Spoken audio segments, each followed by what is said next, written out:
Hey, Dembe Loyals, this is Hisham Tawfiq. Always remember that you are breathing for a reason. You are listening to Blacklist Exposed on Golden Spiral Media.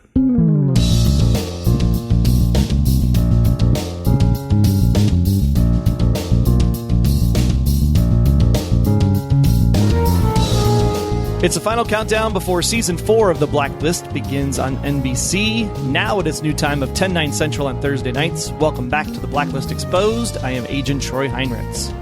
And now all I've got in my mind is that song. It's the final countdown. And I'm Agent Aaron Peterson, and guess what? We're back. I'm sorry. I mean, yay! I don't know which way you take that. You dum-dum. No, you can't use my line, Chief. I have got more requests for calling you a dum-dum over the course of this summer than I have for anything else of any podcasting venture I've ever been a part of. They were asking for shirts. Yeah, I think people think you're a dum-dum. They understand where I'm coming from. That's okay. I own it. Also got a lot of requests to not bring up Mommygate. I think that's pretty funny. Or not Mommygate. Mommygate. Yeah, Mommygate. Not bring up Mommygate. Yep. You're welcome. Oh, finally, let's get into the episode. Show notes and other intel for episode 60 of The Blacklist Exposed, recorded on September 10th, 2016, can be found where? TheBlacklistExposed.com. It's a great site. You should check it out.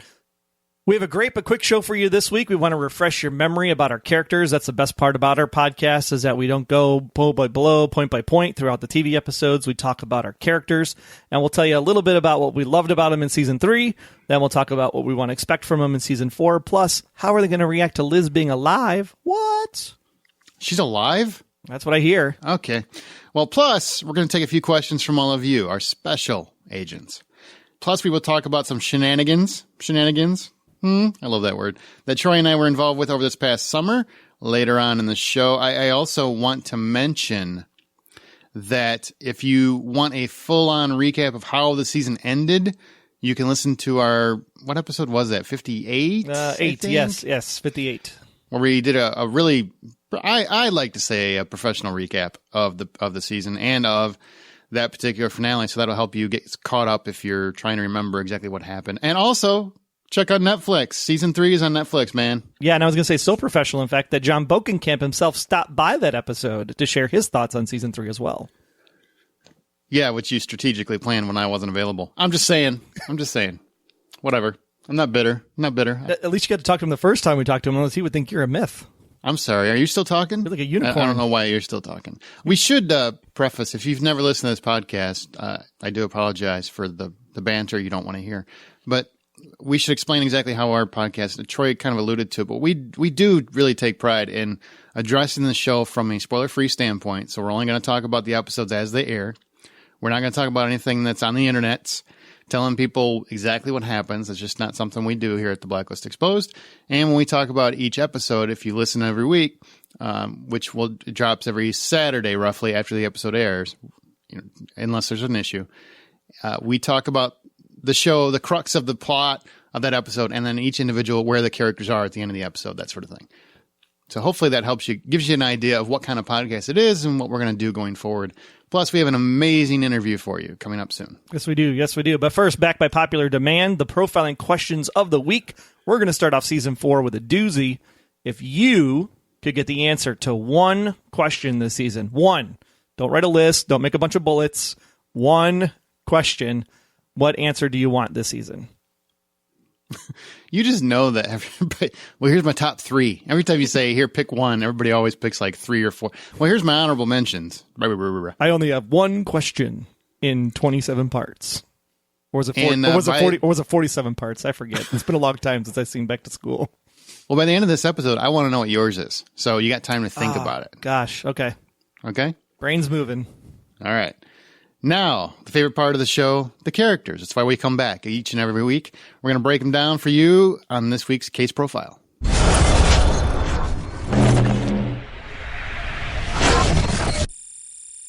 Okay, let's talk about these characters. What did you like about the characters this past season? How do you think they're going to react to Liz being back? And where do you want the characters to go? Let's start with Mr. Amir Harrison. Aram, Aram. Troy, tell us where Aram went in season 3 and what you hope to see from him in season 4. Well, first and foremost, at the end of season 3, he went to the t-shirt store and he actually got t-shirts printed up that say #AramDorable. I've heard that so much over the summer after we coined it on the podcast. It was so awesome. Aram had a really great year last year. I think we saw his character probably develop the most throughout season 3. I would agree. All the way from, he had to protect Liz when Liz was in the box with the director episodes, his relationship with Red. I mean, if you go all the way back to season 1, when literally Red and Aram are sitting across from each other, he's trying to find the trace money for the bank guy when he's trying to find the mole to get to Mr. Gray. And he's like, if I can put this gun together before you get that. And that's kind of like their first relationship together. That relationship has evolved so much. We see Red showing up at Aram's apartment. Liz was taking a shower at that point. And then we have them come to the grave site last season where he says, if it wasn't for you, Aram, I'd be staring at another body in this grave. Yep. I'm indebted to you, which of course that plays on later on when Aram actually comes to Dom's house and calls his chit and says, hey, you need to come back. You need to fix this. We can't do this without you. And just the respect between the two of these, I think that's going to grow in season 4. I think we have the situation now where Liz has been captured. Red doesn't know what to do to get her back. He's in a foreign country, might not have all the resources he needs. But if you're a computer guy, you can hack into a whole bunch of stuff and figure that out and kind of guide from afar. I think he's going to lean heavily on Aram as we look for Liz in season 4. I like that you called in a chit, which is something my grandpa used to say. So thanks for bringing that back. No problem. I'm just happy to see. I want to see more of the relationship between he and Samara develop. I think a lot of people do. I forgive her for Rustler. Come on, you get it. I mean, the guy's got perfect hair. What are you going to do? Exactly. You can't turn that down. And I agree with you 100%. His character has developed the most. I think, honestly, out of everybody, including Red and Liz. He's just, because the first season, he was really just the computer guy.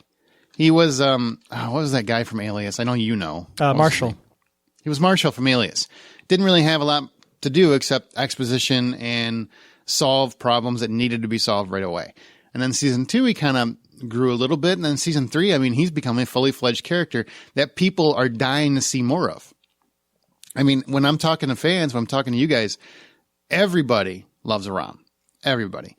And that's a testament to Amir's performance. I think he's really done a lot. I said this a lot last season where for me, he oftentimes is the heart of the show because he's the everyman. He's the guy in the middle. He's the guy that's not, being crushed like Liz is, and he's not doing the crushing like Red is. He's the normal, everyday guy stuck in the middle of this, and he cares about everybody, and he wants to help everybody, and he's good, and he's decent in a world full of darkness. He's the character that many people just love to follow, and that's a character I want to see develop more. And I don't want to see the typical TV tropes where you turn him dark and that sort of thing. If they need to put him through the ringer a little bit, I'm fine with that. But I don't want his character to ever start sliding down a dark path or anything. I just think he is who he needs to be. Just maybe open him up a little bit more. Yeah, and he's also really great for the kids because he's all about safety protocols, wearing his bike helmet anytime he rides his bike. Very, very important to wear your bike helmet. So great role model around. Thank you.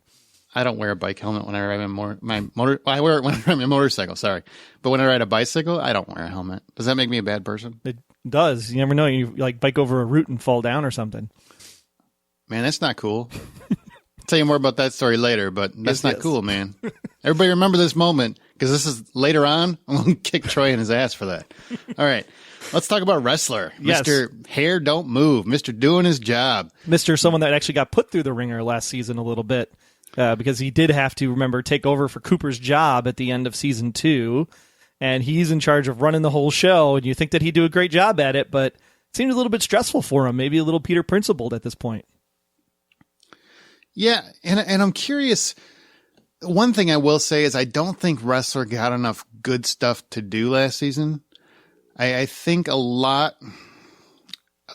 some of his screen time was used by Tom, which, I'm not saying it didn't work or anything. I'm just saying I did sense that. I felt like there were more than a few episodes where I felt like Wrestler, where Diego's character was reduced more to just doing his job, literally, where he's just a guy showing up, doing the job, and then he's done for the episode.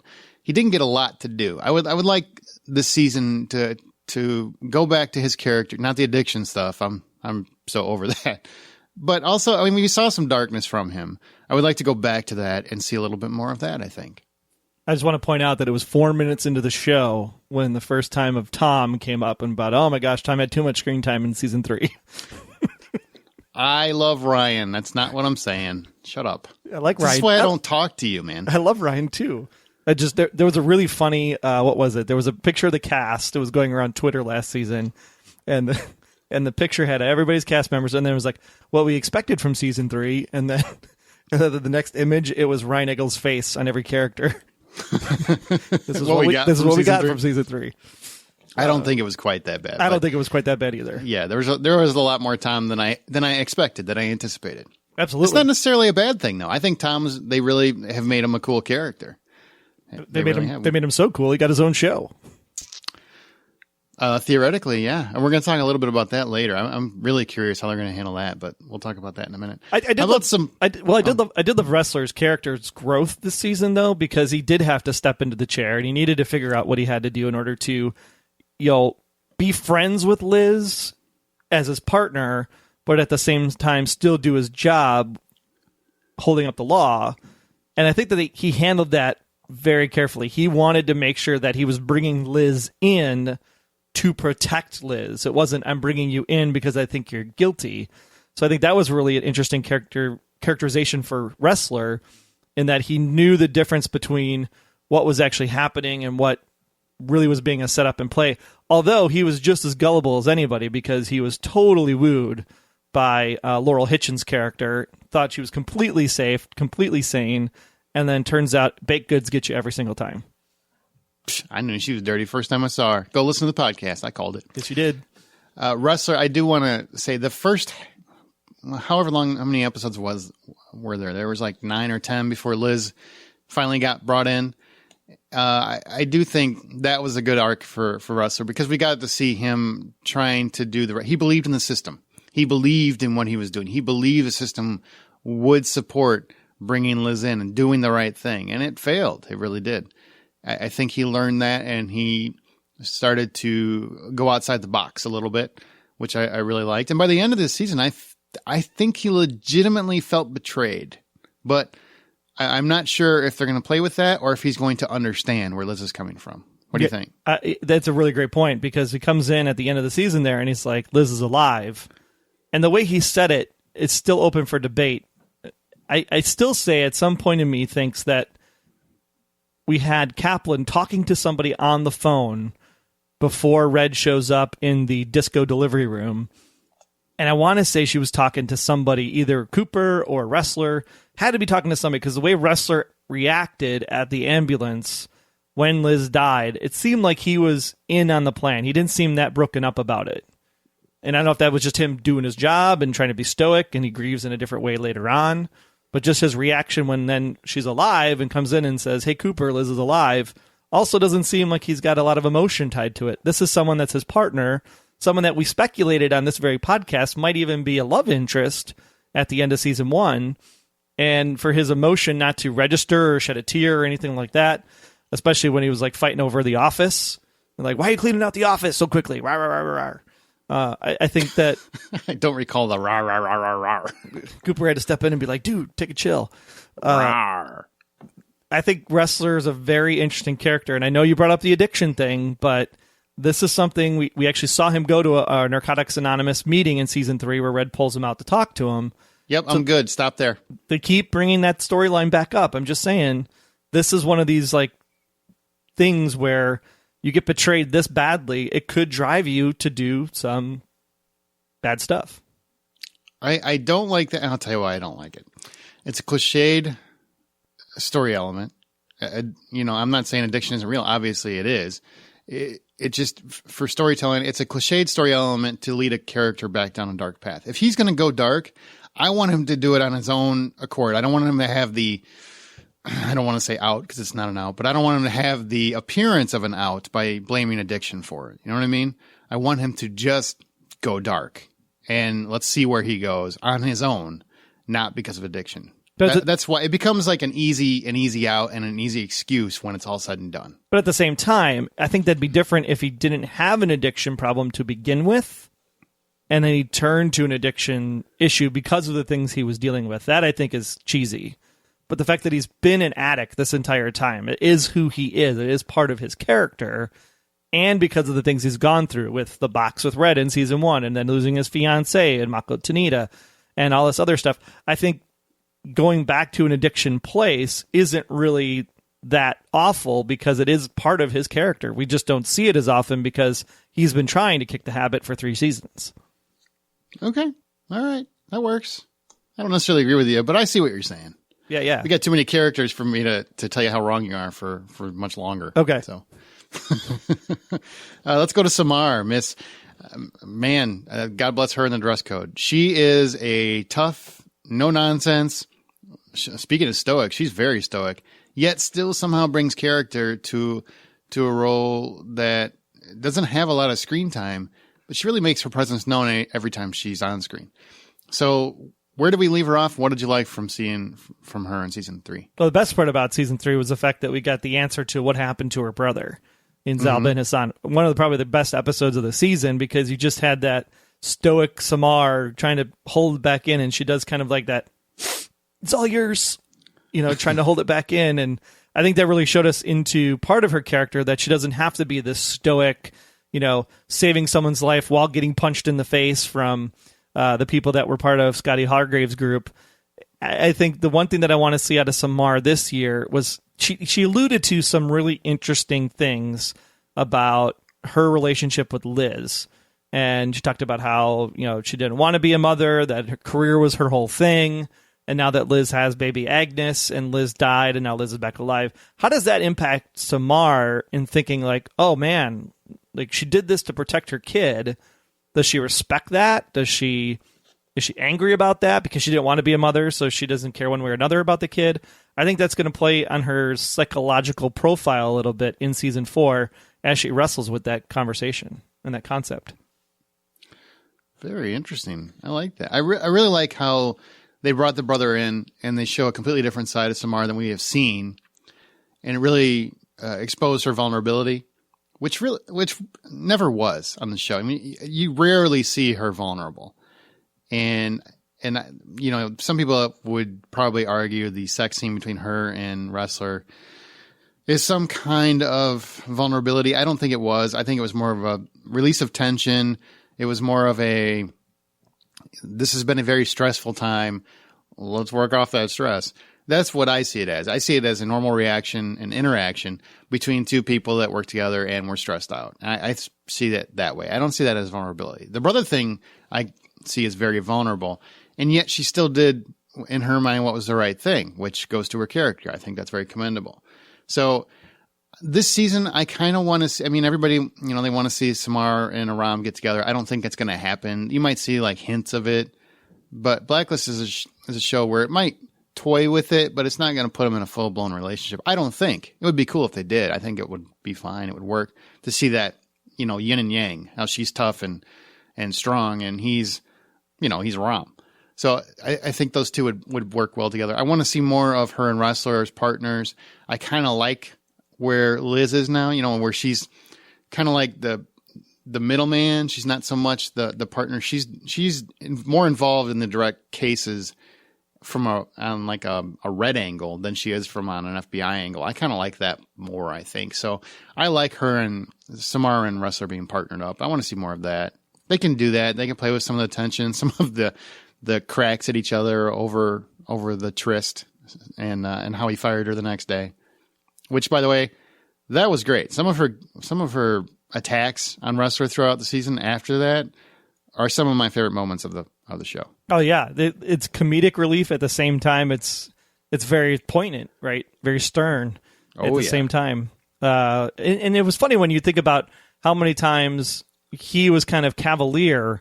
That you remember that one episode, like right after it happened. I think it was either Director Part 2, where he like shoots the one person like right in front of her. It's like, you could have shot me. And they're like arguing back and forth like they're an old married couple. I thought that was kind of funny because they're not. And she clearly said, you suck in bed. And they kind of left it at that and moved on. And then you have the scene at the funeral where they're smoking weed, all three of them in the car together. Like, talk about awkward, right? Yep. You know what'd be fun to see, though, with this? Because it's been building up. They even teased it with the Ford commercials about how she's driving around and she's going to go meet this guy with a flower, and then it ends up being Aram at the restaurant. Right. It'd be interesting to see the two of them in some kind of, like, close panic situation. Almost like, you know how Ansel Garrick and you had Aram and Liz working together to try to get to the box? But yes. But that kind of concept, but tighter, closer space. Something like they're trapped or kidnapped, you buried alive or something. And so you can actually have that tension between the two of them finally build out and be done. Because I don't want to see the back and forth anymore. The back and forth is there. Yes, we know Aram likes Samar. Samar may or may not like Wrestler or Aram, depending on how she feels. I just want something to spark it once and for all and just be done with it and move on. Okay. We'll see what happens. It's coming soon. We will. Now, how about Cooper? Mr. kind of like the dad of the team. Where do you, I mean, he was honestly betrayed. He looked very betrayed at the end of the season because, I mean, he really felt like Liz was almost like his surrogate daughter to some degree, and she really pulled one over on him. Yeah, I remember Definitely that. looks that way anyway. Yeah, remember that eulogy. The eulogy was like, we know where Liz is. She's right here. Yep. Got you right in the gut. Oh my gosh. Just the emotion he gave in that speech. Like, you really felt what Cooper was feeling in that moment. And then to have it come back and be like, hey, Coop, Liz is alive. Coop's like, what? I think he's going to be super pissed off. Hey, Coop. Yeah. Super pissed off. Wrestler, I think, will probably get a round of, hey, that wasn't cool kind of thing, but I'm glad you're okay. I think Cooper, this is where this is twice now, right? At the end of season 2, don't pull the trigger, Liz. Don't do it. And then here, I died and I'm back alive. That's twice Cooper's been pulled over the wolves by her. I think that's going to really strain their relationship. Okay. I think that is going to be one of the most interesting aspects of the upcoming season because I really felt they had one of the most solid relationships on the show. And that's a real test to somebody's relationship. I mean, to be deceived in that manner, I can't imagine how he would take it, how he would feel. And honestly, I'm really looking forward to see what they do with that character. Is he back with Charlene now? I mean, do they really decide, or is he still kind of just toying with the idea? Well, that was Red, right? As he left the office, it's like, apologize, get back with Charlene, go home, don't sleep in this office. Right, so, but I mean, he hasn't really one way or the other. He's debating it still. He's still debating it, yes.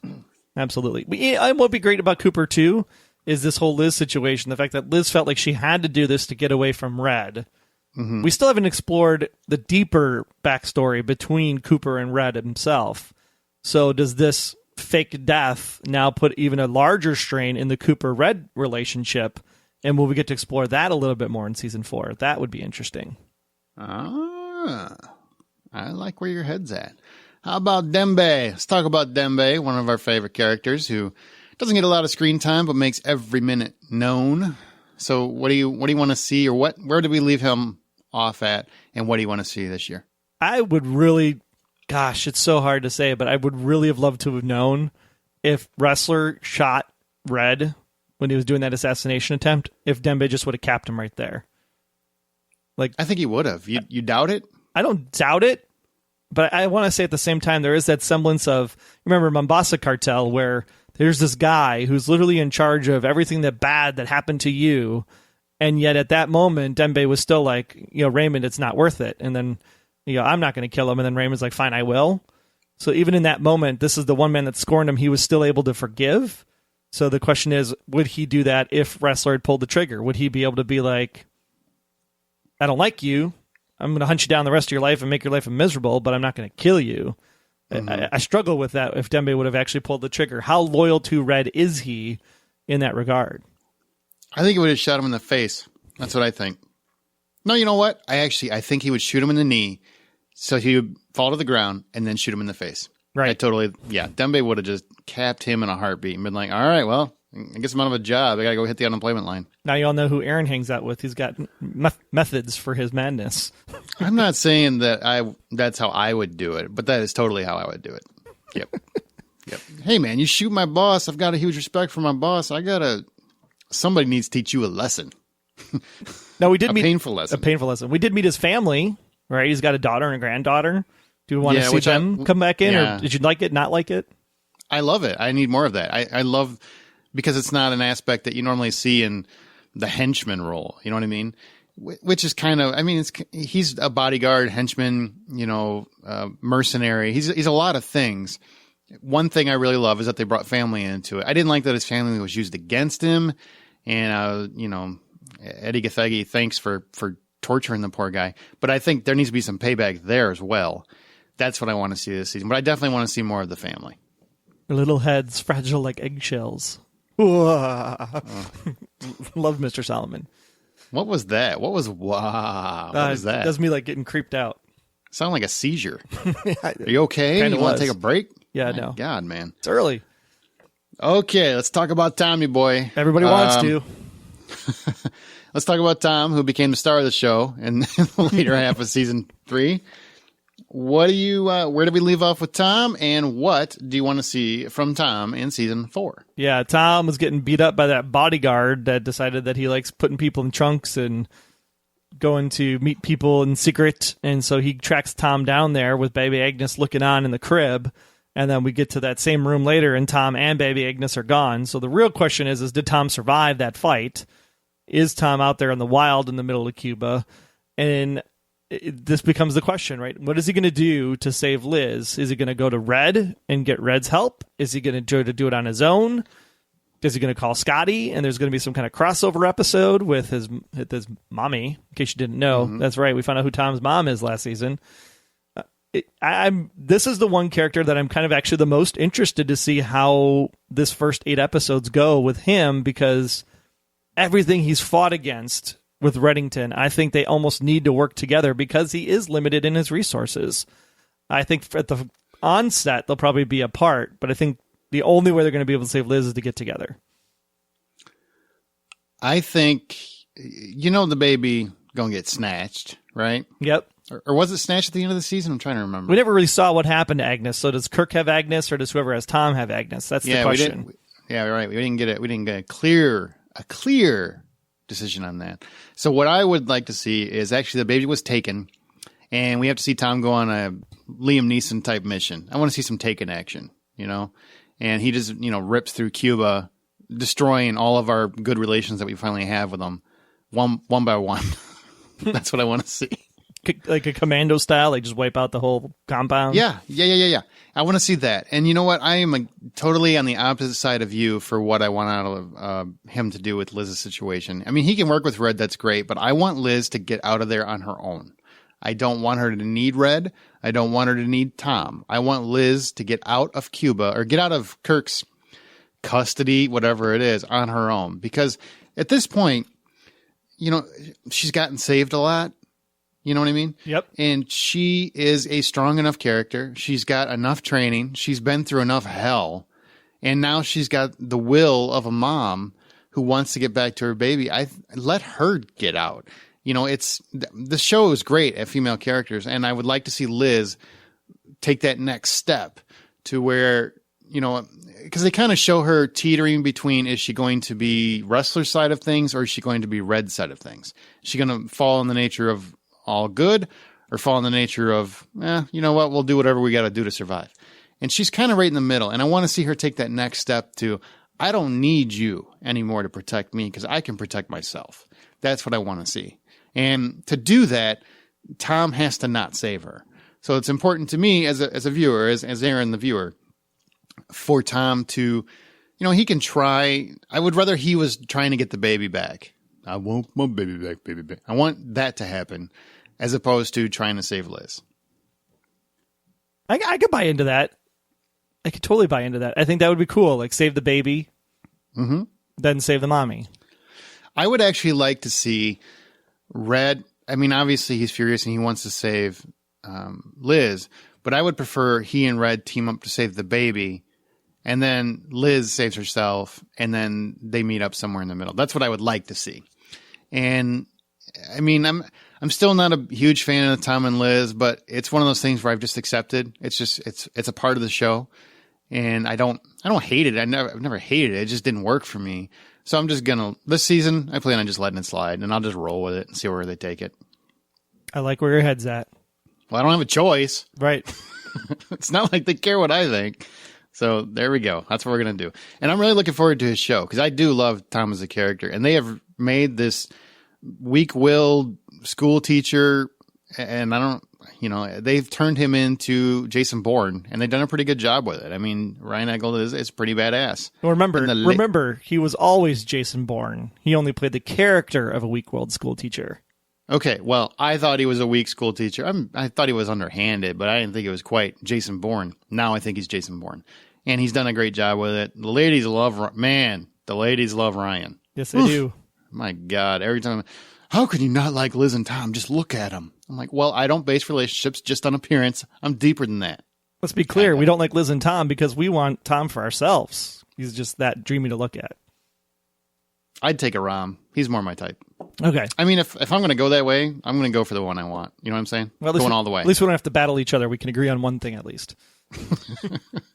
All right. Oof, we got 3 more characters, and we're going to get into your questions. Oh, well, then we're going to tease the interview, which you guys are going to be very excited about.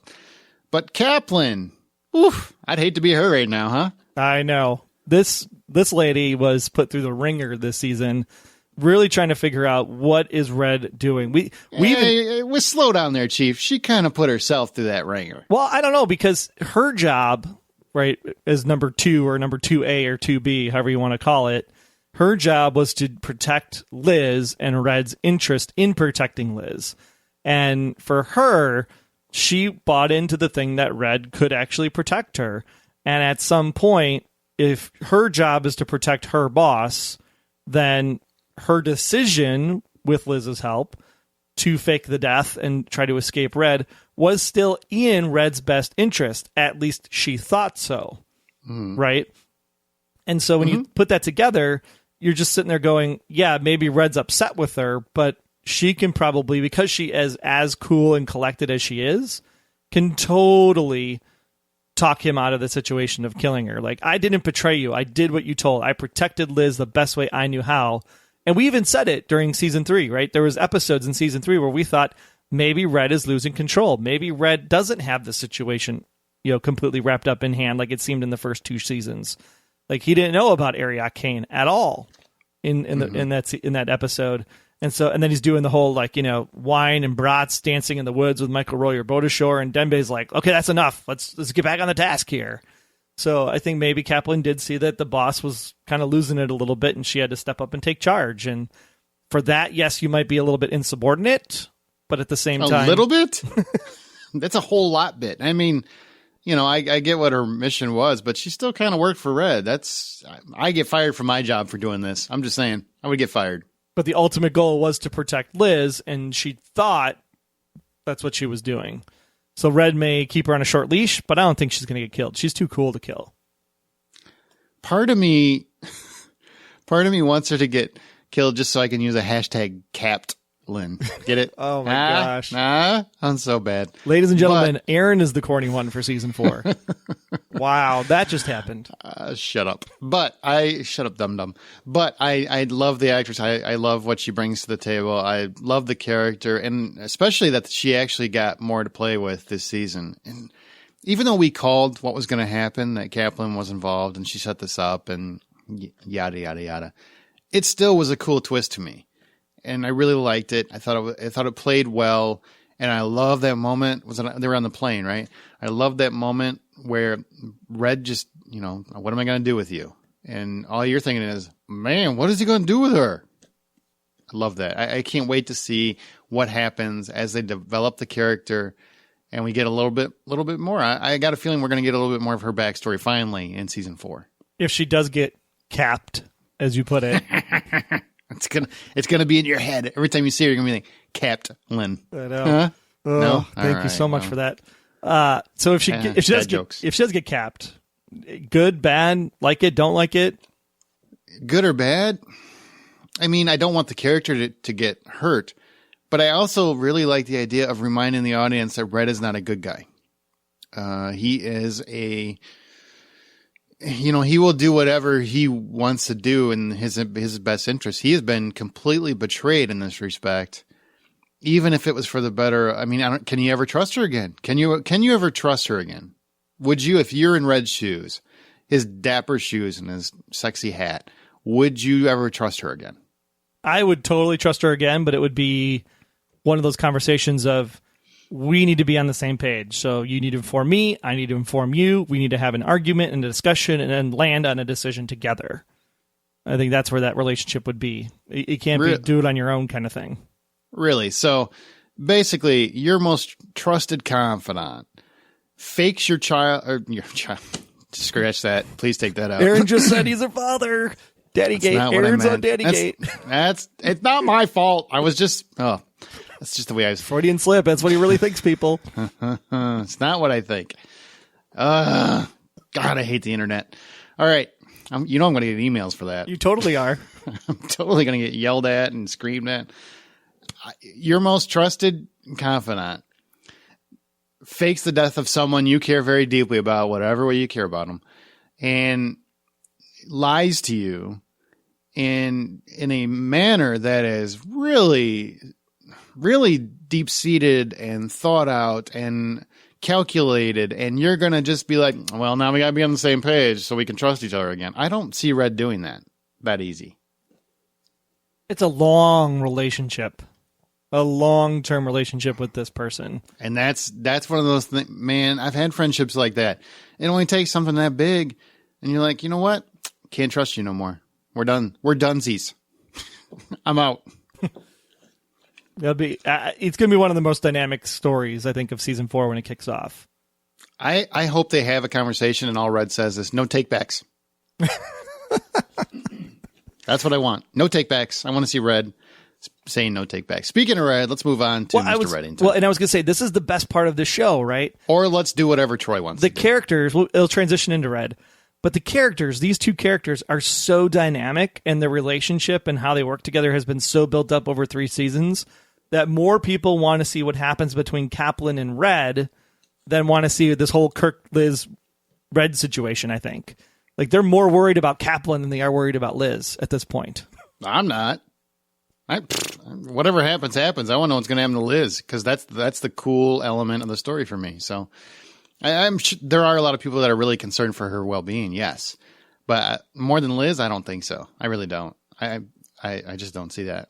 Well, I think you and I, maybe they think we're going to agree to disagree Fine. Because you're wrong. Well, I just think, like you said, Liz should be able to defend for herself at this point. Her character has grown so much over 3 seasons. I agree. That she should be able to break out on her own and not need Red's help. So I think she's like, oh, Liz will be fine. Either she'll do her profiling and she'll get into the Constantine's mind, figure out what's going on with the situation, and break out on her own, or use it against them to get intel and bring it back to the task force to get back in their good graces because they're all going to hate her. I'm afraid season 4 is going to start with Kaplan getting tossed off on an airplane. That's that's what I'm worried about. Well, all right, let's go to Red. Cupid's a little far from a Danish house to drop her into, so it can happen. It can happen. Let's talk about Reddington. So Red, at the end of the season, was betrayed. Horribly betrayed by a lot of people that he trusted, but not Dembe. Dembe's all good.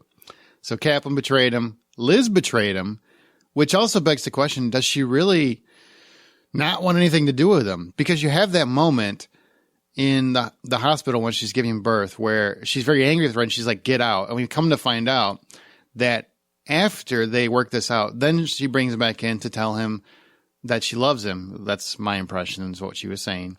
I love you, Red. Now, I don't know, was that just manipulative or did she mean it? How would Red take that now that he knows the truth? Because at the time, how he felt. He was destroyed. He heard that as, you love me.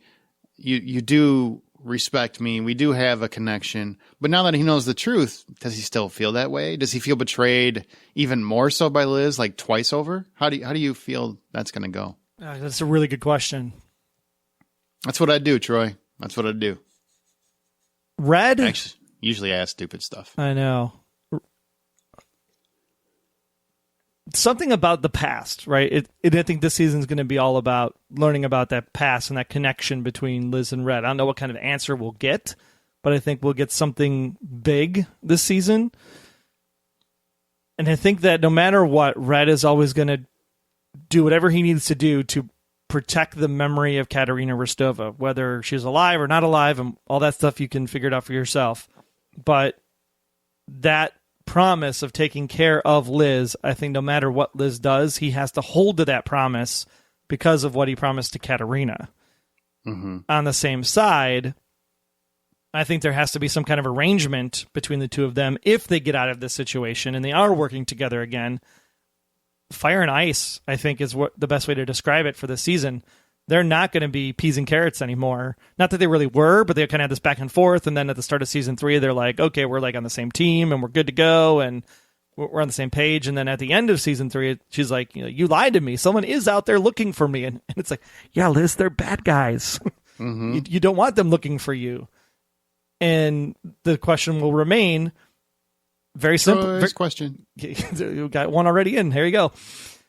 My question is, Tom said your father's alive back in season 1. At the end of season 1, Red says your father is unequivocally dead on those stairs.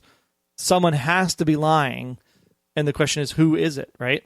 I think Red's going to realize that he was duped, and he's probably telling the truth to a degree. I think he was doing the whole, I'm trying to protect you. I've been there. I get that. And then, now with his whole Kirk, he seemed to know exactly who Kirk was when Susan Hargrave brought it up. So I think he knows more than he was letting on, but I wouldn't call it a lie. You have to go by the theory. Does he lie to Liz? We believe as a community that he does not. So I would like to think that he's been as honest as he could be with her. So now we get to find out about Kirk. I think he's going to feel horribly betrayed.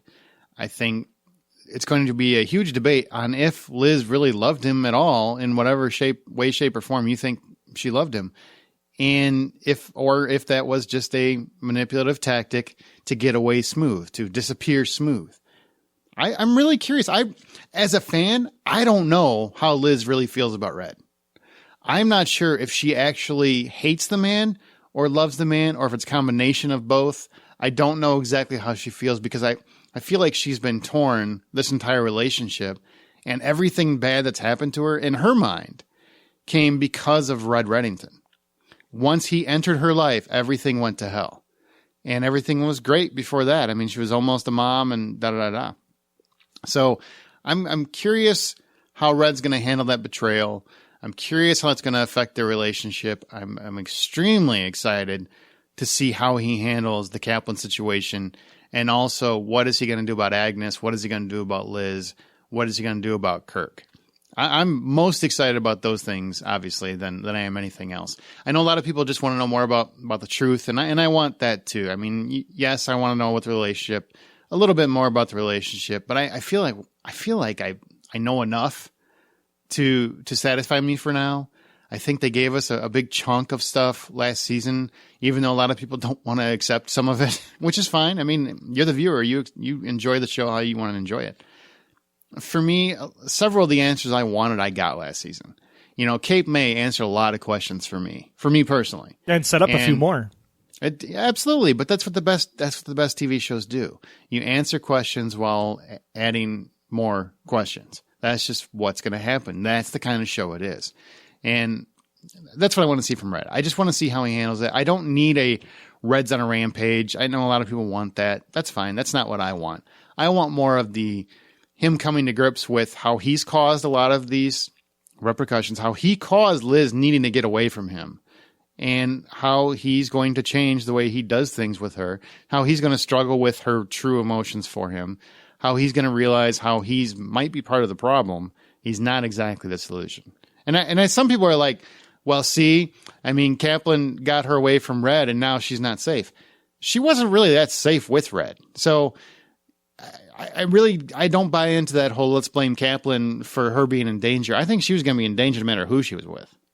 I agree 100%. The thing that we're going to get out of season 4, I hope, is that Red is the cause of everything that we're seeing play out. Mm-hmm. And that's why he's tried so hard to put the pieces back together because of something he did in the past.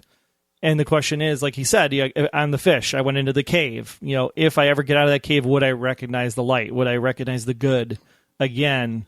That's what he's been struggling with, right? It is redemption at the end of the day. See what you did there. Okay, now let's go to the final character, which is Liz. And we probably won't spend a whole lot of time on her because next week you're going to get a whole lot of her. That's right. Megan Boone herself is dropping by the Blacklist Exposed, and we're going to tease her interview in just a second. But she came by the show and talked to us for a lot longer than she intended. We talked a lot about her character and a lot about Megan Boone herself, the actress, which is, I think, a riveting interview. We're going to talk more about that in a second. But what do you think about Liz, the character, at the end of the season, tied up to a chair? She's stripped of her baby. She's stripped of her fake death because now everybody knows she's still alive. So she's got a lot of characters who are probably going to be mad at her when the season starts. She's got Red Reddington, who's on a mission to get her. She's got Tom on the run with or without the baby. We don't know. And she's alone with the man named Alexander Kirk who says, "I'm your daddy." Yeah, who says, "I'm Konstantin Rostova. I'm your father." Yeah, well, I'm paraphrasing. "I'm your daddy." Luke, I am your father. I was waiting for it to come up. Yeah. I was trying to get through it without it. Anyways. Man, I don't even know if I want to do this with you anymore. You know what? Let's just wrap this show up. We'll just call the podcast a day. We'll be fine. Yeah, Troy's taking all the fun out of it. Mm-hmm. So, what's up, Captain Buzzkill? I know. Where do you want to see Liz go this season? I want to see Liz. I want her to see her trust her own gut. Right? This whole time she's been like, why won't you tell me? Why are you lying to me? Why? Right? She's a profiler. She needs to use her skills to assess the situation and figure out for herself what to believe and what not to believe. Like you said, rely on herself to get out of the situation. But I think it's through her profiling skills that she has to do that this season. And almost, how does she get back in the graces of her task force friends? Same concept, right? Profile them. Figure out what's their button that's going to get them to respond and come back and see what you did was actually for the greater good or needed to be done. And that's how she kind of wins back their graces. But at the same time, that's an interesting character development because are you manipulating people? And is that not what Reddington has done his entire life up to this point, is using the people's strengths for his whims, I guess is the best word I can come up with. Does that make her even more closer to Red if she does that using her profiling tactics? Wow. I really like that. I didn't even think about that. So basically she would be manipulative. I respect that. Yeah, I've already talked like a good daughter would, right? Or whatever. My God. I hope they write you letters. That's what I didn't say Red's daughter. I just said a daughter. You're the one that said Liz is Red or father and daughter. I like how you, I didn't mean father or daughter. Look, all right. Everybody has their theory. Some people feel that Red is her father, Liz's father. Some people feel that Red is a father figure, that he took on the role of caring for Liz. Like that was just part of his role because he was in love with Katerina, her mother. Some people feel that he might be an imposter, which I think that theory, I don't see a whole lot of water in that one after Cape May, personally. That's a personal thing.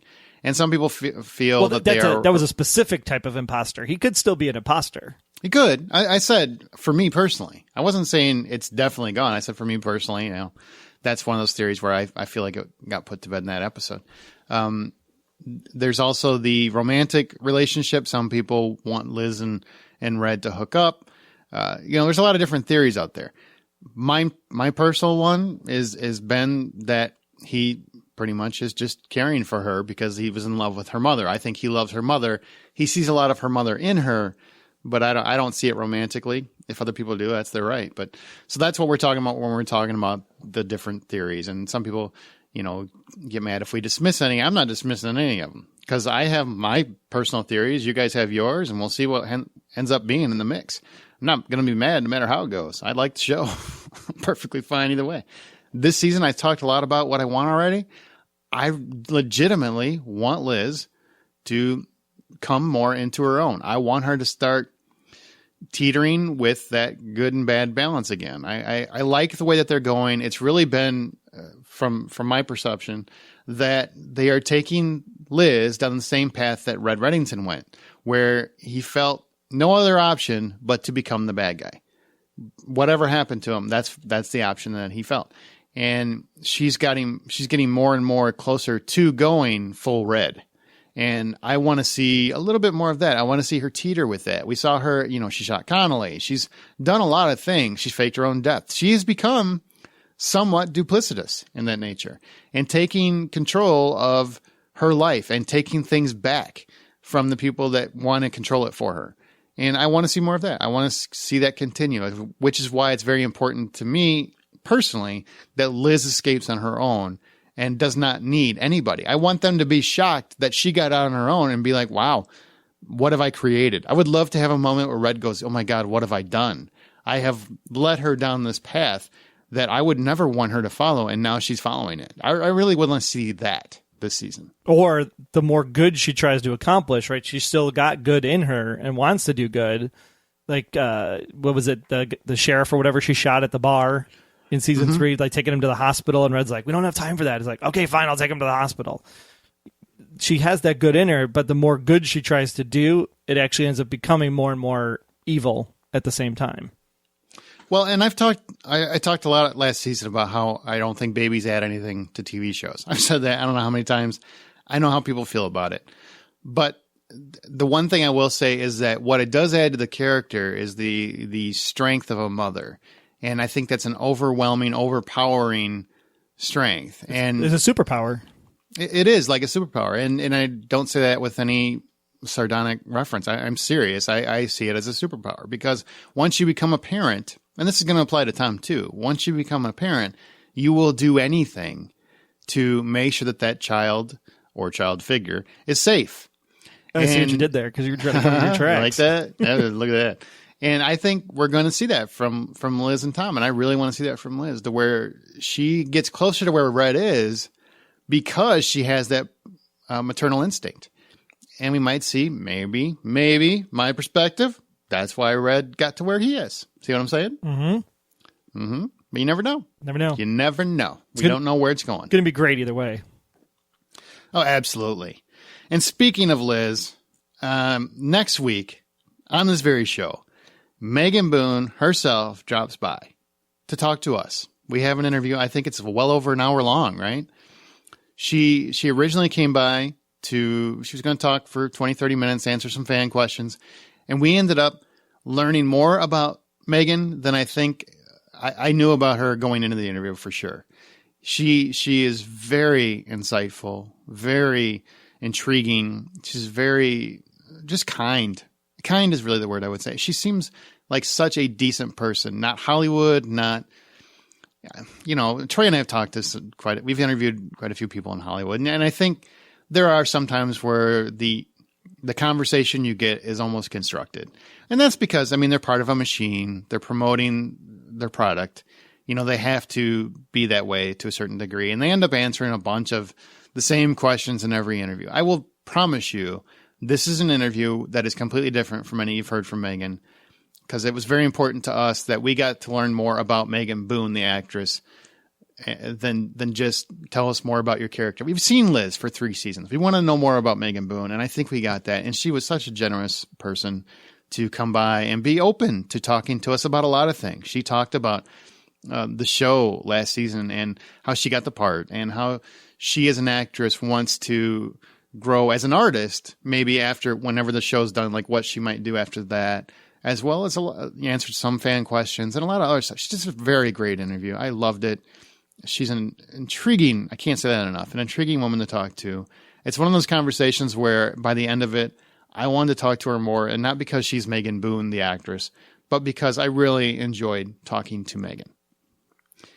And we want to leave you with a little tease of the upcoming interview, so you believe us, so you know we're not making it up. So, Troy, why don't you play a little clip of our interview?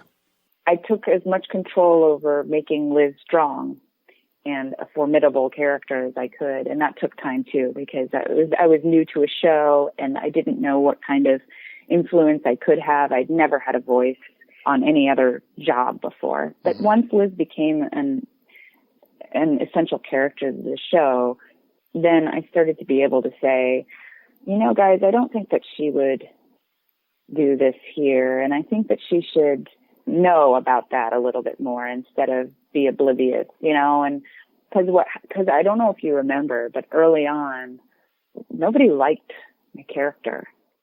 And the way she solved that is an amazing story you will need to hear next week. So if you have not, be sure to subscribe to this podcast. You can do it in iTunes, Google Play Music, Stitcher, or we have our own apps. Just download the app from the iOS store or Android Marketplace and just search for The Blacklist Exposed. It's going to be a great season. We want you to be with us. Absolutely. And speaking of you, now it is time to feature all of you in the segment we like to call Special Agent Intel. All right, we've got several fans that sent in some questions they wanted us to answer on this special episode. So now it is time to hit those questions up. Are you ready, Troy? I'm ready. Okay, Marilyn wants to know what the hell you do all summer. That's a great question. Well, if you talk to my wife, and if you ever saw that MTV show, The Best Week Ever, my wife has literally gone around the house saying that Troy had the best summer ever. And I have to say, it was pretty awesome. Like, I started out the summer, I got to do one thing that I've been wanting to do since 1990, mid-1990s, which was go back to Cedar Point, Ohio. It's an amusement park. And we had this thing with my daughter, because she loves roller coasters, that when she hit 54 inches tall, the minute she hit 54 inches tall, that next summer, whenever that happened, we were going to go to Cedar Point. And we went for 3 days of roller coaster riding fun. It was absolutely beautiful weather. It was the early part of June. Fantastic time. Great relationships made there with her friend and her dad, which is my friend. So we actually spent a lot of time at their summer lake house this summer, too. It was a lot of fun being on the water and boating and tubing and all that good stuff, which was totally a blast. I also watched Mr. Robot this summer. Fantastic TV show. If you like The Blacklist, you'll love Mr. Robot. Very much a thinker. And I can't get enough of Unreal on Lifetime. Yes, I, Troy, a man, watches the Lifetime channel because Unreal is just some crazy crap that you can't even imagine actually happens. I'm not surprised. Because Troy watches every show on television. That's right. Literally every show. Movies this summer, I saw Secret Life of Pets, Dory, because I have kids, obviously. And I saw Star Trek Beyond and Suicide Squad. And we went to a place called Geekonomicon, which was in Oklahoma City. It was a fantastic weekend experience. We actually raised money as the Golden Spiral Media team, the network that hosts the podcast. We were down there as a team to raise money for multiple sclerosis, the National MS Society. And we had a goal of $2,500, and we blew that out of the water on Saturday. And this was over Labor Day weekend. Plus, we got to talk to a whole bunch of people. Greg Grunberg was there. Glenn Morshower was there. John Noble was there. Adrian Palicki from Agents of S.H.I.E.L.D. and Friday Night Lights was there. Adrian Pazdar from Heroes. Amanda Rigetti from the OC and Colony. It was just a fantastic weekend. Vincent Ward from The Walking Dead was there. I got to talk to all of them and hang out. It was just a really, really fun weekend, and we did it for a really good cause. And I survived the biggest earthquake in Oklahoma state history, 5.6. You won't stop telling people this story. It was like a 5 point something. It wasn't like even a real earthquake. It's the biggest earthquake in Oklahoma state history. Did you see anything fall from the house you were in? I did not see anything fall, but yeah, it wasn't really a big earthquake. True story. 7:00 in the morning is when it happened on a Saturday, Labor Day weekend, and I was sleeping on a couch, and I literally lurched almost off of the couch. That's what woke me up. And then as I kind of sat up and tried to figure out where I was, it sounds like a tank is rolling through the living room is what it sounds like and what it feels like. And you can actually see like the cabinet doors open and closing and open and closing. I actually saw a cup on the counter actually dance on the counter probably a good 5 inches from left to right. It was pretty freaky for someone that doesn't experience earthquakes.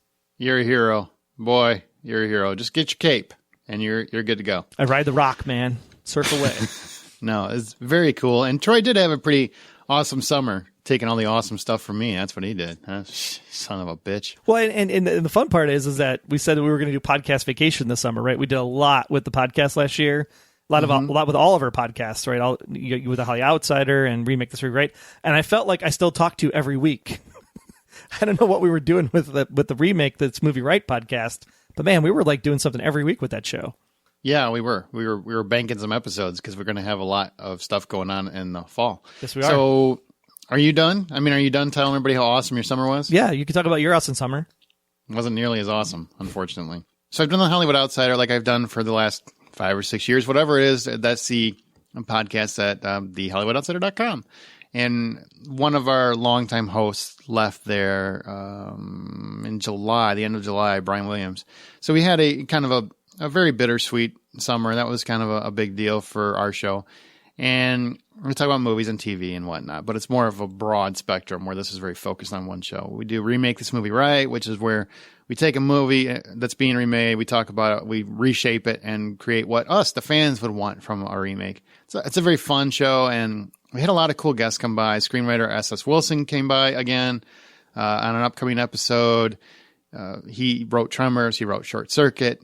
And we had Jason Kabasi from the Walking Dead cast. He came by and we did a Logan's Run remake. We've done a lot of those and a lot of fun episodes. So definitely check that out. And Westworld, and that's remakethismovieright.com. And Westworld, we started a new podcast, a Blacklist-like podcast, where we're going to follow the HBO series Westworld. It's called Beyond Westworld. Because 90 minutes of Troy and Aaron isn't enough each week. You got to get another 90 minutes of us. Yeah, and this one has androids, which is all Troy ever wants to have on any show ever, are androids. I've never said I wanted androids on Blacklist, for the record. Yes, you have. I'm almost positive you have. Let's go listen to every episode real quick and we'll come back. Sure. But trust me, Troy wants androids on the Blacklist. So so there's that. And so we're looking forward to that. That should be a lot of fun. And then personally, I went to Yellowstone. This is a trip that's been in the making for a decade. Every year I go backpacking with some close friends twice a year because it's a time to detach and it's a time to reflect, and you can't take any devices with you. And we've always planned on, let's go to Yellowstone. Let's do a trip where we go to Yellowstone and just enjoy it and just check it out. And we actually planned it for a couple of years. Finally took the trip, went out, spent a week in Yellowstone. It was fantastic. We drove out, camped, drove back. It was absolutely everything you could imagine. If you've never been, I recommend everybody take your family, go by yourself, whatever you want to do. But definitely see Yellowstone once in your lifetime if you're into nature and if you're into the outdoors.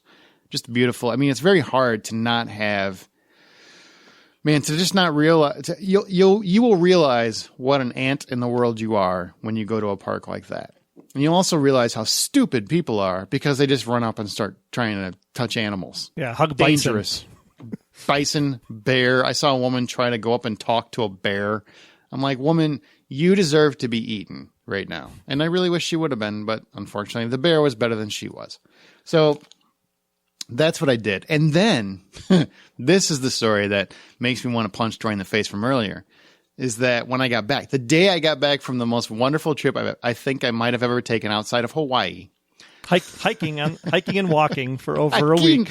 Hiking in one of the biggest national parks with the biggest inclines and declines of any national park in the country. The most danger you could possibly be in. Yep. Wild animals everywhere. Bears are everywhere. Grizzly bears, which are actually really dangerous. Black bear, just raise your voice. They kind of run away. That's right. They're afraid of me. But grizzly bear, they scare the hell out of you. I come back. I get back. I was tired. I knew better, but I went for a run. I like to run.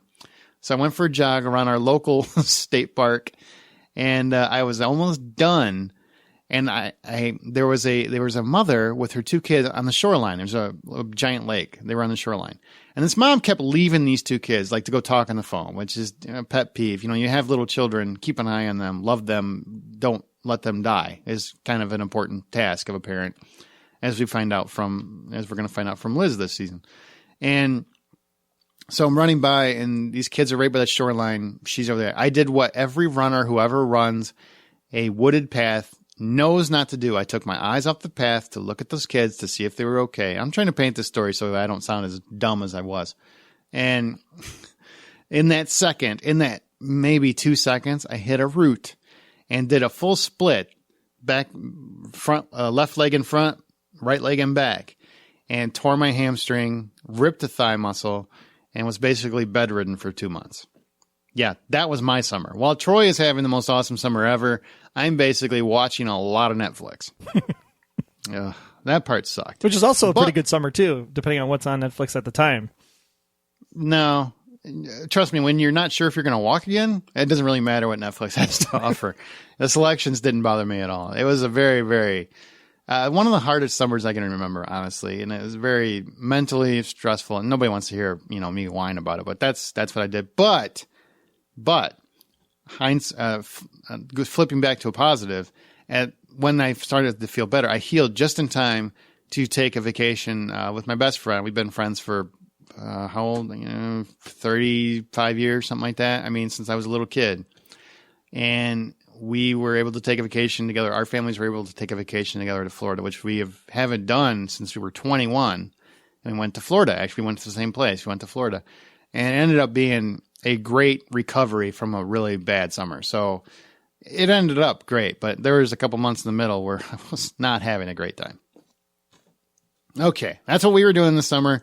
I think we talked to you guys' ear off about that. So let's go to the next question, which is more about Troy, because that's what we care about.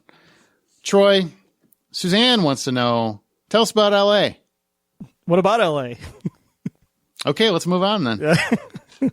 So something really great happened for us for the podcast this year, which was we got a phone call from Sony Pictures Television that puts out the Blacklist. They're responsible, the producers of the show.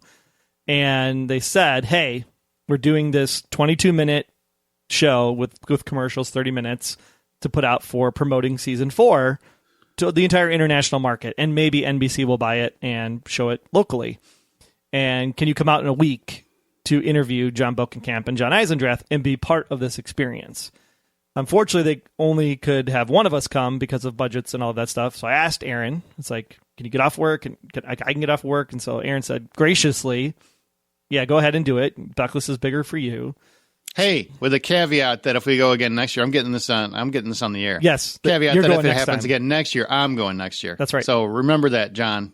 You call me. I'm going next year. And we get out to LA, and basically that was it. We interviewed John and John for about an hour and a half. We talked about the run of the show. We talked about season 3. We kind of teased season 4. We asked your questions. So if any of those questions over the summer were a little bit cryptic in the Facebook group, like, hey, where's all the international people? And hey, if you had one question to ask the producers, what would you ask? That's why, because we used all of your stuff to ask questions of John and John when we were there in LA. They edited all of that up with some stuff from New York as well with the cast. And it's a 22-minute TV special, which any day now they're going to hopefully release on NBC.com so that you can all see it and see me on television. Do you feel like a rock star? It was kind of cool watching it, I have to say. Yeah, at the time doing the actual interview and just hanging out with John and John, it was just great to be there and just be like, wow, they respect us. They feel like we've enhanced the brand of the Blacklist. We're part of the show. We're part of the family, which is an extension to all of you at the same time, because we do this for you guys, the fans. So to know that they want to hear from you and be that closely tied to you, I think is fantastic, right? Because they could have had somebody from Entertainment Weekly or Variety or any of those people. They called us and had us come out. I thought that was a really, really cool testament of how much the writers respect the fans. Especially since we're not always, positive. There are storylines we have issues with and we talk about them. Yeah, a good half of season 2, right? Yeah, we just don't, I just don't feel the need for us to be blatantly negative. You can talk about things you didn't like in a constructive way. It doesn't have to be all internet hate and tweet hate and everything else that people do. So went out to LA and filmed a TV show with the producers of the Blacklist. So thank you so much for the experience to Sony and to John and John. Fantastic time. And because of that, I think we have some really cool stuff for you guys lined up for season 4. I'm still jealous and bitter. It's really what I am. So I hope you got on a plane and you sat next to the smelly guy. That's what I hope happened. I actually did. Good. In the I feel a little better. In the last row of the plane that did not recline. My pettiness knows no bounds. Yes. I really hope that someone reclined their seat into you. You could not recline, and you sat next to a smelly guy. That's what I hope you got. And it caused me to do the experience. splits and tear a hamstring because of it. No, I wish that on no one. Well, at least there is some good left in you. I will tell you, man, because I'm a football guy. I love football. And I'm not a big, yo, sports, bro. I'm not like that at all. But I do genuinely like football. And I've always been a guy that was very sympathetic to players, but I will never give anybody ever. If I ever hear anyone gives a player a grief because he can't play because of a hamstring, I will defend that player till the ends of the earth, because now I know exactly what it feels like. Yeah. Yeah, that don't make you a man. That makes you stupid to play with that. All right. Carol wants to know, who are our top blacklisters? And is there a blacklister you want to see return? Ooh, so we're going to do our top 5. Troy, who's your top 5? My number 5 is Frederick Barnes. And the reason why is because I feel, as a father, personally, that he was doing everything he could for his son to heal him. Granted, he went about it the completely wrong way, but I can understand and sympathize with the character, and I think that is something that is very strikes a chord with me, as I probably might actually do the same thing if that happened to my son. So, yeah, I really like that. It touched me as a story. My number 5 was Marvin Gerard, because he was fun. It's Fisher Stevens. I like Fisher Stevens. I like Short Circuit, where he played an Indian when he's not Indian. And it was a fun episode, and it wasn't your typical blacklister. It was something a little different, a little unique, and it's actually part of a plan for good, kind of. It wasn't because I liked that episode. It wasn't because you had your refrigerator installed at your house. No, it wasn't. I was just a fan of that episode. I thought it was a fun episode. Number 4 for me was Berlin. Like the entire saga. Love Peter Stormare. I think he's a great creepy character, even when he's on Russian space station. Well done, sir. Thank you. Well done. Yeah, great story, great concept, but I couldn't put him up higher, because here's a guy who's been chasing Red his entire life without asking the one single question: were you actually responsible for the death of my daughter? Oh wait, you weren't. That's a lot of energy wasted, so that's why he's lower on the list, but still a great blacklister. Number 4 for me is Luther Braxton. Love me some Ron Perlman. I just really dug that. That was an action-packed return that they did. Remember, that's the one after the Super Bowl? Yep. And it was a really super fun, super great episode. And Ron Perlman was a great bad guy. I wanted more of him. He's one of the few blacklisters I wanted, because I kind of like that they're caught at the end and we move to another one and we get fresh perspective. But that's definitely one that I would have liked to have seen return. All right. Number 3, the Stew Maker. Who doesn't love the Stew Maker? They actually have shirts, I found out, at the NBC store for the Stew Maker specifically. Do they really? Yeah. Gas mask kind of thing, that Stanley Cornish was wearing. I love the fact that it was just so creepy, right? The plastic up across the place, disintegrating bodies, out in the woods, middle of nowhere. Liz's first time completely, totally in danger with nobody coming to help her. Such a great episode. Stew Maker would be my number 3. My number 3 would be Berlin. You already talked about Berlin. But same thing, Peter Stormare, I'm a big fan. Prison Break, I loved him on Prison Break. Oh, yeah. And also, what was the Nick Cage, 8 millimeter? 8 millimeter, yeah, the Nick Cage movie. He's just a great, creepy guy, and I realize that's all he ever plays. I kind of feel bad for him. He's typecast. But he's great at it, so let it roll. He's probably a super sweetheart in real life. I'm sure he is. I'm sure he's a nice guy. Number 2 for me is Tom Connolly. Yes, even though we were all confused by the title of the episode being released as Masha Rostova and then found out it was Tom Connolly when it aired. We were duped, son. Duped. We were. I think this was a great... We actually met Tom Connolly when we were doing a rewatch back in season 1 during the Judge episode. Totally forgot about that. And just seeing his character and how squirmy and slimy he was the entire time to Cooper. And then, of course, getting at the end in the conversation they're having in that ballroom, like, I'm just super awesome and you can't hurt me. And then Liz pulls the trigger. Amazing, amazing job. Connolly, smiling Tom Connolly, as we called him, would be my number 2. My number 2 is the Jinn. I thought that was a fantastic episode.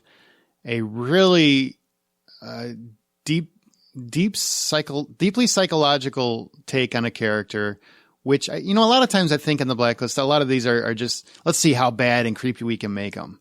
Where in the Jinn, I really think they took it to a different level and made something that was very much a conversation about the state of certain people and a group of people that have a hard time, and also parental expectations and things like that. And there's a lot going on in that episode. I think they handled it well. They handled it tastefully.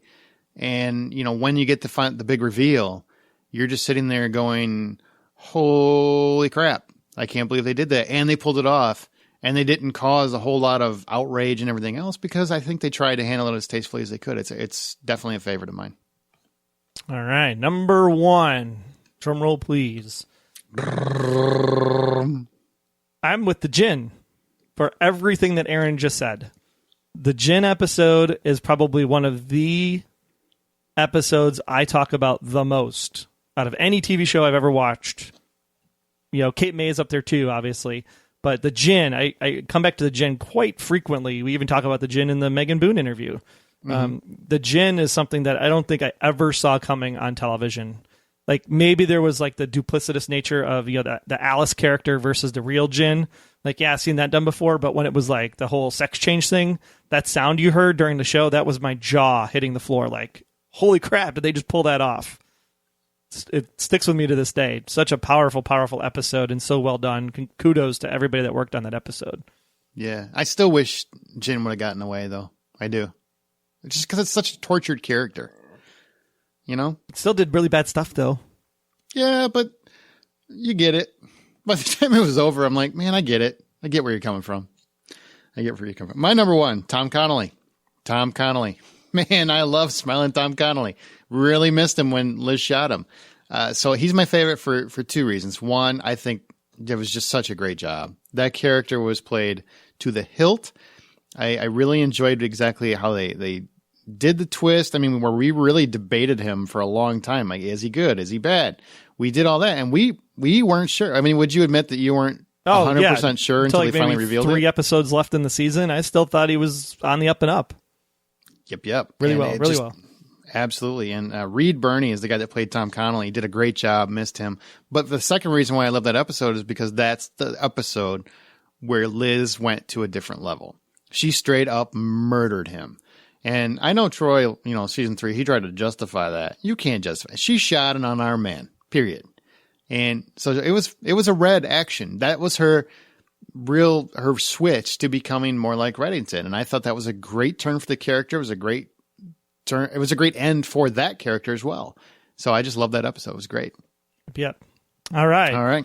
So who's the one blacklister you want to see return? Oh, Wendy wants to know that, right? Yeah. Or no, Carol. You skipped still Linda. Carol. No, that's still Carol. Carol wanted to know if there was one that you wanted to come back. Oh, I'm sorry. I jumped ahead. You did. One character that I want to return, Alistair Pitt, because I love Tony Shalhoub. Wasn't he dead, though? Shut up.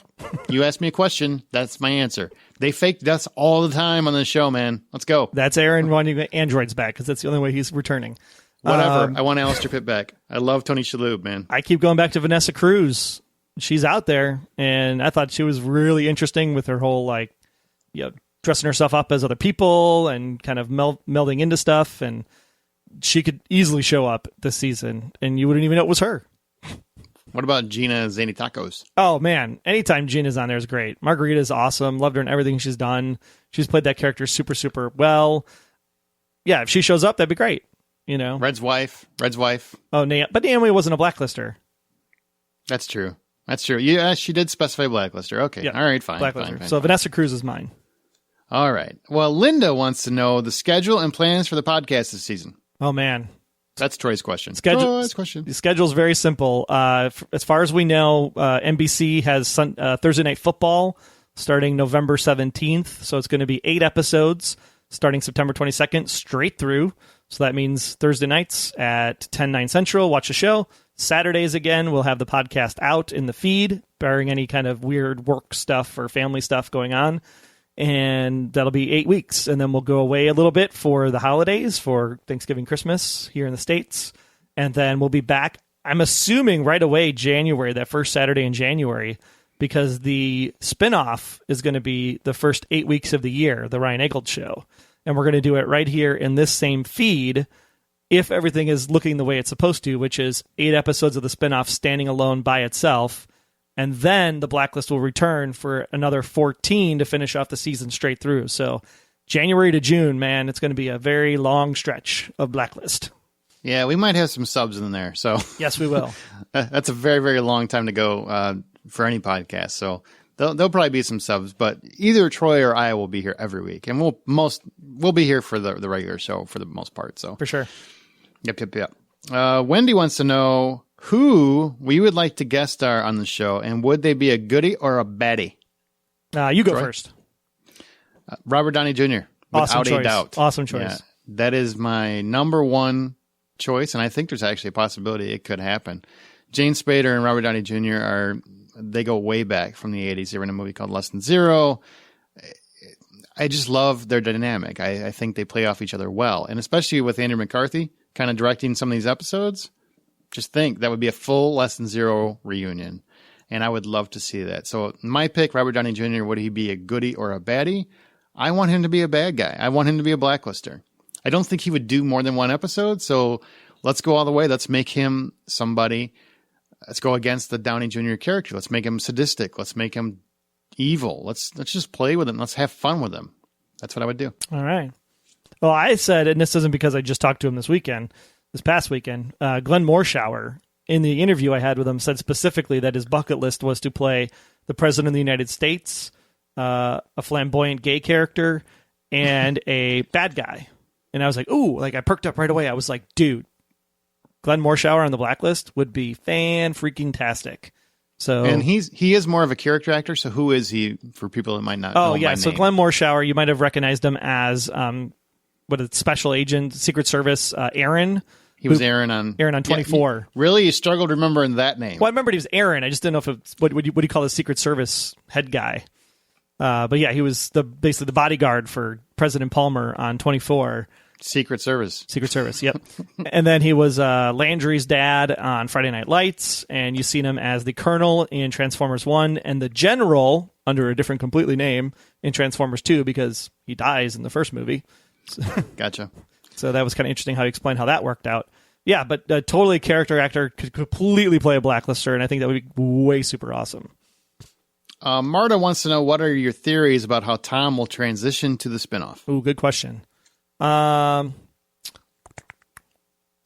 is going to find Liz, find the baby, but for some reason, in order to protect Liz and the baby, has to go away. Something about his past is going to haunt them. Maybe the whole first 8 episodes of the Blacklist this season is about clearing the name, and we get some of the answers we've been looking for, which sets up new stories. But for Liz to be completely safe with the baby, Tom has to disappear. And that's how Tom has to move over to work for Scotty rather than have Scotty hunt him down. Okay, yeah, that's a tough one. I'm really looking forward to seeing how they handle it, honestly. But I think is that you're going to have something where probably Tom will just go away and he'll probably say something on the Blacklist like, I've got to do this to make some money for us or to help clear something up, whatever it is. It'll be something simply explained so they can remove him from the show for a little bit. Because I do think he'll be out of the actual Blacklist for a few episodes. I'm sure it'll be something romantic. Like they'll finally get together in like episode 8. And it's like, oh, Liz, I'm so glad you're safe, blah, blah, blah, blah, blah. And Liz will be like, Liz, guess what? I found my mom. It's like, well, then Liz will be like, oh, well, you got to take care of that and figure that out and make sure she knows who you are. And boom, then they'll be on the spinoff.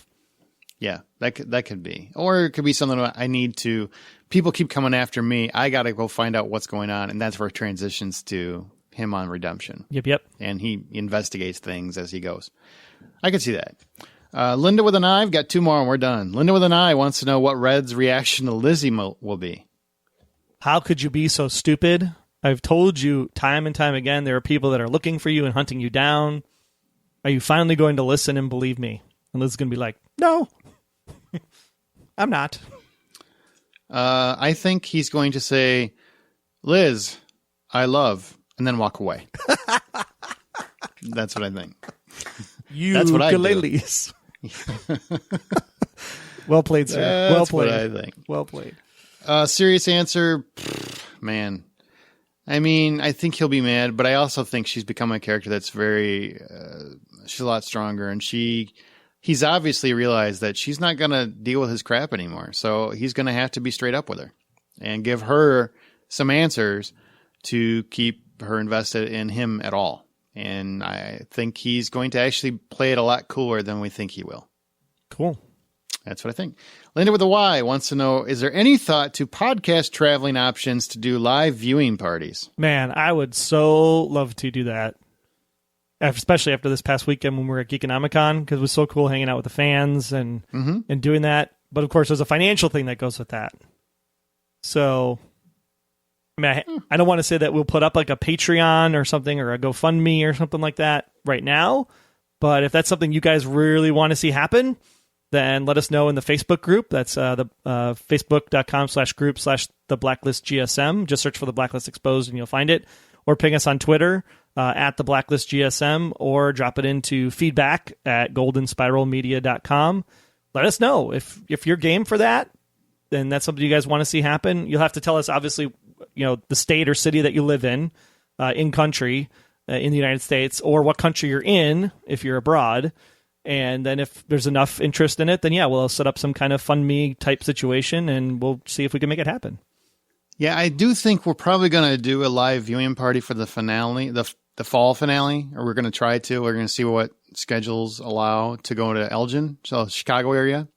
Yeah, definitely. If there's something in Chicago, we'll set something up because we have a place that we can do a live viewing party here locally in Chicago. Mm-hmm. But so traveling, we might be doing we'll that. need some funding, so we'll see what happens. So if that's something you guys want, you want us to come to Seattle or Dallas or New York or wherever. Obviously New York, right? Because check out the set as well.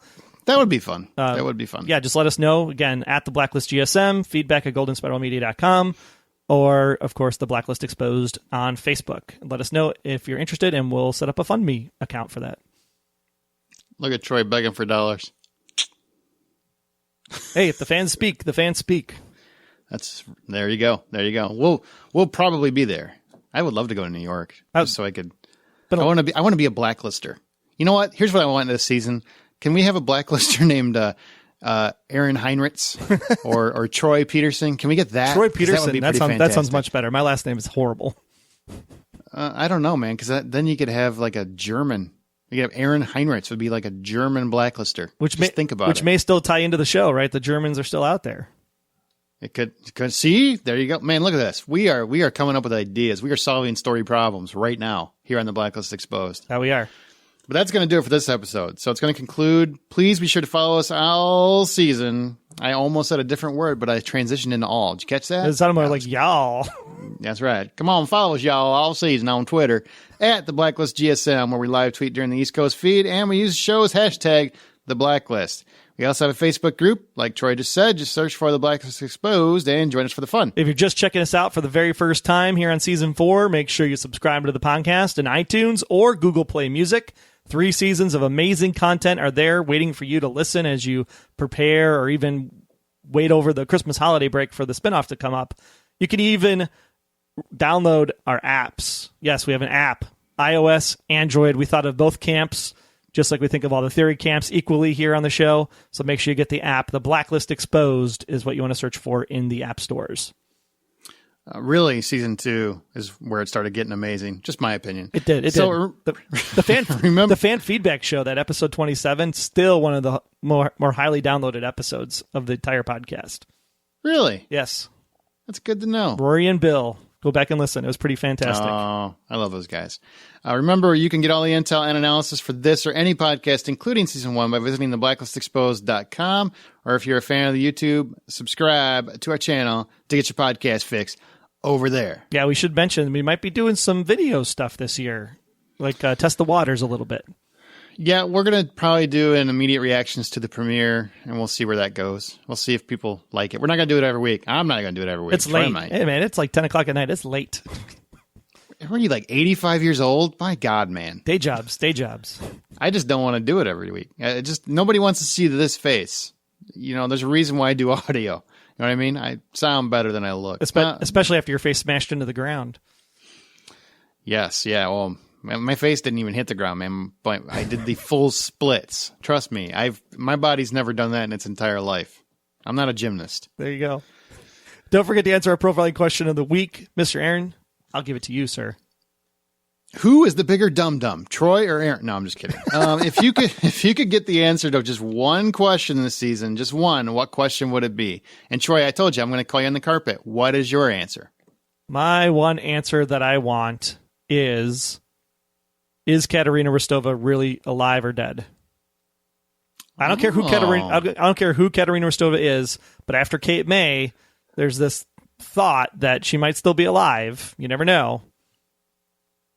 Is she truly alive or dead? I want that answer. That's really good.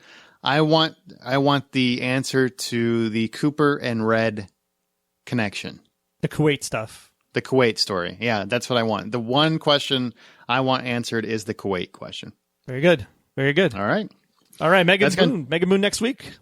Next week, buddy. Oh my God. You're gonna love it. You're gonna love it. You're gonna love it. So come back and check that out next week. That's gonna be our kickoff to the premiere coming on September 22nd. Thanks, guys. We'll see you later.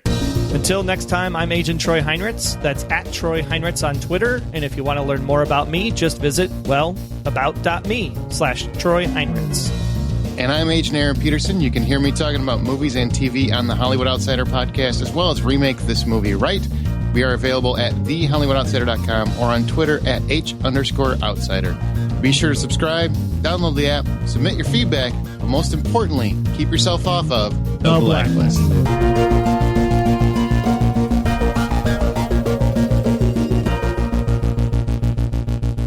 The Blacklist Exposed is a Golden Spiral Media production. Find more of our great podcasts at goldenspiralmedia.com/podcasts.